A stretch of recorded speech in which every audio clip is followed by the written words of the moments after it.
अब बात करते हैं कि भाई सूर्य किस बात के लिए है। मैंने अभी पीछे एक वीडियो था जिसके अंदर बताया था। तो सूर्य देखिए, मेनली 3 चीज़ों के लिए अपन साथ में चलते हैं। Surya is a planet of power, energy. जो भी आपके पास में ऊर्जा कह लें, शक्ति कह लें, ब्राइटनेस कह लें, इल्यूमिनेशन कह लें, whatever is because of the सन।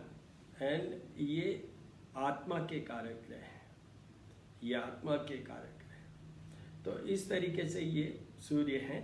और जो मैं नॉर्मली देखिए, मैं तो सिंपलर वे में ही बोलने के लिए ये वीडियो बनाता हूँ।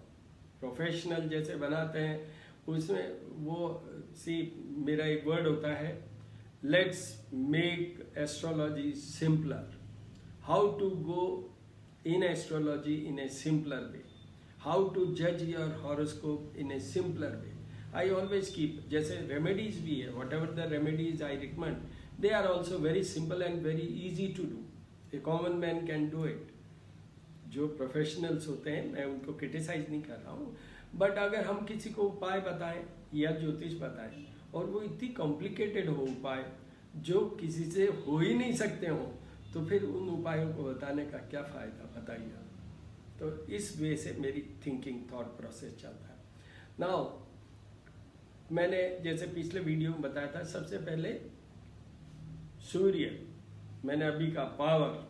तो एडमिनिस्ट्रेशन की कभी भी बात हो, चाहे नौकरी की बात हो, ट्रांसफ़र की बात हो, पोस्टिंग की बात हो, कहीं प्रमोशन की बात हो, या कंट्रोल, जैसे एक आपकी फैक्ट्री है, you want to have skill of administration, you are the managing director. तो इन सब चीज़ों में सूर्य काम करता है। दूसरा सूर्य काम करता है, जैसे मैंने कहा, आत्मा का कारक है। तो जो आत्मा के हमारे मनन, चिंतन, सिद्धियाँ, ये सारी जगह सूर्य काम करता है। तीसरा सूर्य वो काम करता है, एक मैरिड लाइफ के अंदर भी ये बहुत इम्पोर्टेंट सूर्य का रोल होता है। वो ये होता है कि सूर्य सेपरेशन तक भी ले जाता है, और सूर्य कहीं भी कनेक्ट नहीं होना चाहिए। जिस घरों से जो हॉरोस्कोप में हम शादी की बात करते हैं, चाहे बच्चों की बात, चाहे शादी की बात, चाहे फैमिली के लिए जो 12th हाउस होता है, 8th हाउस होता है, 7th हाउस होता है, 1st हाउस होता है, 5th हाउस होता है, इन सारे हाउसेज में सूर्य की कोई कनेक्टिविटी नहीं होनी चाहिए, क्योंकि वहाँ पर वो सब चीज़ें, मतलब वो कारक नहीं है उन चीज़ों का। जैसे एडमिनिस्ट्रेशन में 10th हाउस में हो सूर्य, क्या बात है। ये जो IAS लोग होते हैं एडमिनिस्ट्रेशन में, जो गवर्नमेंट ऑफ इंडिया में अगर highest of the highest post है, देखिए वो मंत्री, और वो तो एक टेम्परेरी फेज वाली बात होती है, but otherwise permanently you are working as administrator, तो उसमें हाईएस्ट इज IAS जो भी होगा, सूर्य उसका अच्छा होना ही पड़ेगा। अगर सूर्य अच्छा नहीं हुआ तो दूसरा जो ग्रह वो मंगल उसको मदद भी करेगा, मान लो, और वो IAS बन भी गया, तो he will be throughout either with a problem और may be posted on a dummy post. तो इस तरीके से ये सूर्य चलते हैं। और सूर्य का एक और बहुत इम्पॉर्टेंट रोल है, फिजिकल हेल्थ, आरोग्यता की बात होती है। You want to be healthy, जब आपको सूर्य की उपासना करनी ही पड़ेगी। जहाँ सूर्य खराब है तो वो भी है, जहाँ सूर्य खराब है तो उसके पिता का सुख बहुत कम हो जाता है। यूँ करते करते बहुत सारी चीज़ें हैं सूर्य से जुड़ी हुई, वो मैं आपको बारी बारी से बताता रहा हूँ और आगे भी बताता रहूँगा। अब आगे आते हैं जैसे मैंने दक्षिणायन कह दिया, उत्तरायण कह दिया, ये कह दिया, वो ठीक है। अब हम आते हैं पर्टिकुलर राशियों की बात करते हैं। तो उसके लिए मैंने जैसे लास्ट वीडियो में भी कहा था, सूर्य का जैसे हमारी हॉरोस्कोप में 1 to 12 हाउसेस होते हैं, 1 to 12 हाउसेस। उन 1 to 12 हाउसेस में जो 3rd हाउस होता है वो होता है ऑनर, स्टेटस, नेम, फेम, पराक्रम।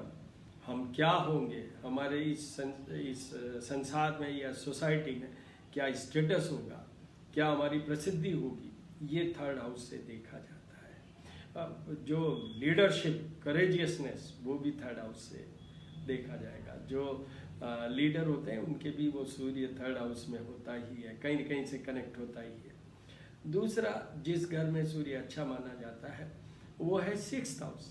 हालांकि सिक्स्थ हाउस सुनिए किस चीज़ का है, शत्रु, रोग और पीड़ा। तो शत्रु, रोग और पीड़ा, तो ये तो बड़ा पेनफुल मामला है।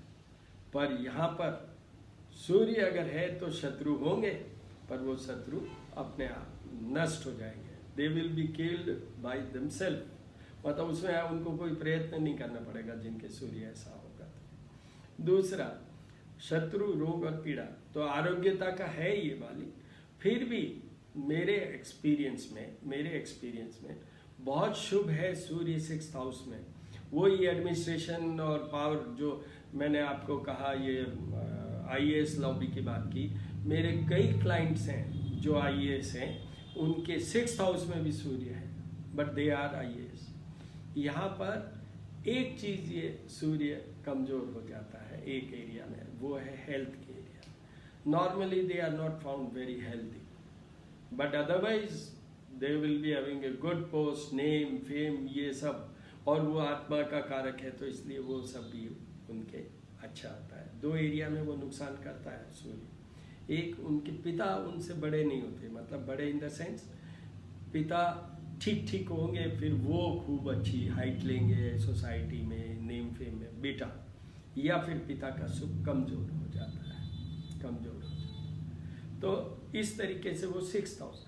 Then comes 11th house. 11th house is house of profit, लाभ का घर होता है।